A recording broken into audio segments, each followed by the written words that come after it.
فرمایا کہ آپ واپس لے لیں. آپ کے عقیدے سے کوئی اختلاف نہیں ہے. یہ جو الفاظ ہیں نا، خطا پر تھیں جب مانگ رہی تھیں، یقیناً خطا پر تھیں، یہ جو پنجابی کے اندر گھروڑ گھروڑ کے یہ جو کہا، یہ جملے یہ ان کی شیان شان ہے، یہ واپس لے لیں. اور میری بھی ریکویسٹ ہے حضرت آپ واپس لے لیں، اس میں اہل سنت کا بہت زیادہ فائدہ ہے. اور الحمدللہ رب العالمین والصلاة والسلام علی سید الانبیاء والمرسلین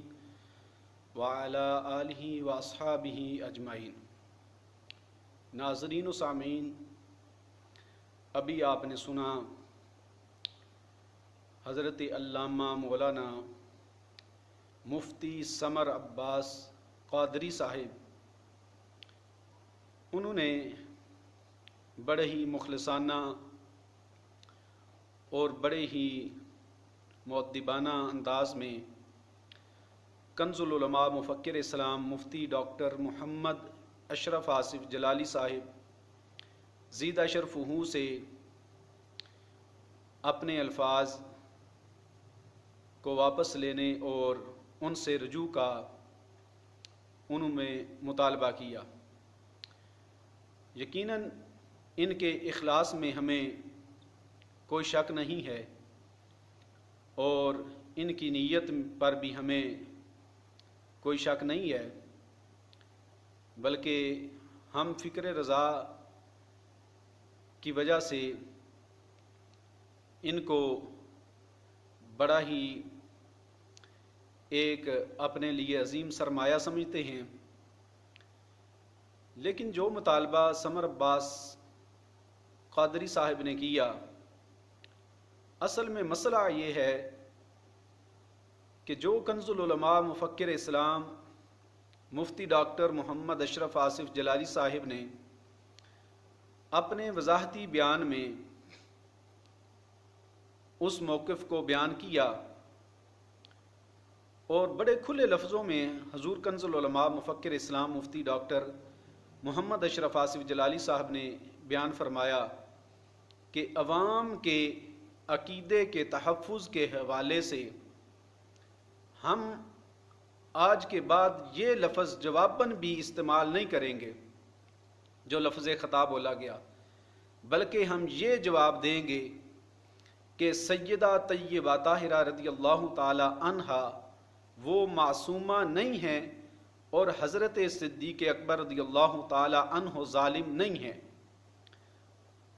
تو اگر سمر عباس قادری صاحب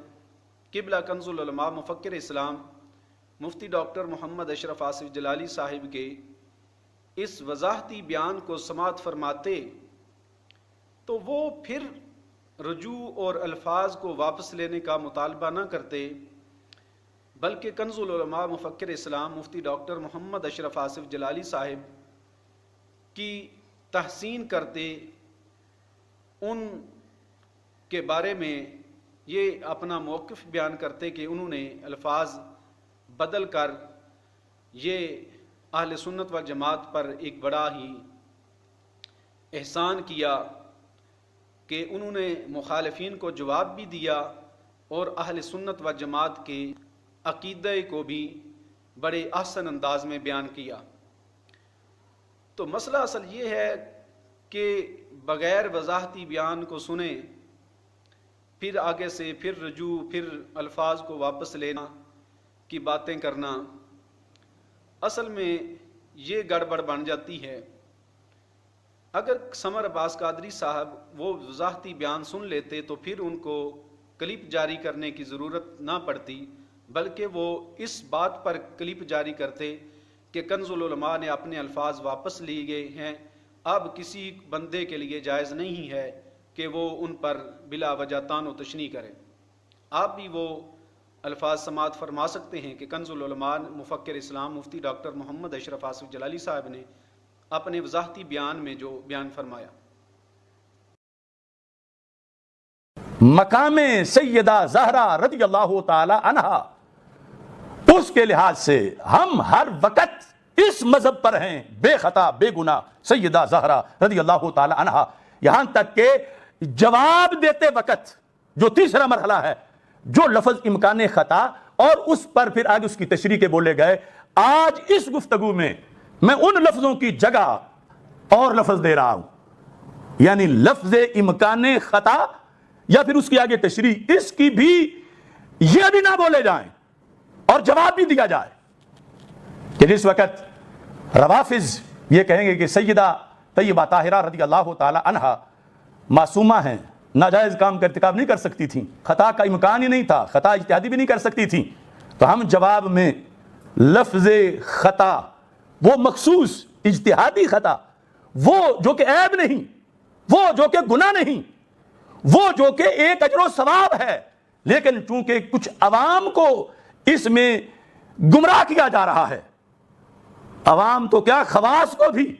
تو میں کہتا ہوں جواب دیتے وقت جہاں سیدنا پیر مہر علی شاہ صاحب رحمۃ اللہ علیہ نے امکان خطا لکھا اور پھر اس کی آگے تشریح کی گئی، میں آج کی گفتگو میں یہ اعلان کر رہا ہوں کہ ہم اب جواب میں عوام کے اعتقاد کے تحفظ کے لیے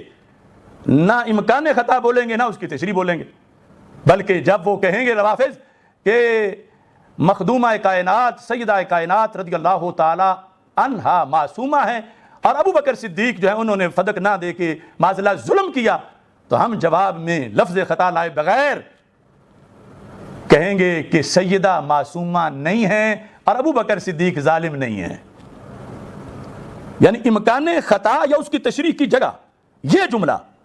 کہ سیدہ طیبہ طاہرہ رضی اللہ تعالی عنہا فاطمہ الزہرا رضی اللہ تعالی عنہا کروڑ شانوں کی مالک ہیں مگر معصومہ نہیں ہیں.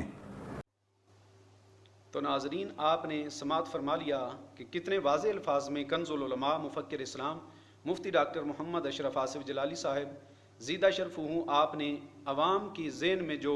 خلش تھی اس کو دور فرمایا اور کتنے احسن اور خوبصورت انداز میں اہل سنت کا موقف بیان کیا اور اپنے ان الفاظ کو بھی جو ہے وہ واپس کر لیا، اس سے بہترین الفاظ جو ہیں وہ بیان فرما دیے. اللہ تبارک و تعالی ہمیں عمل کی توفیق عطا فرمائے.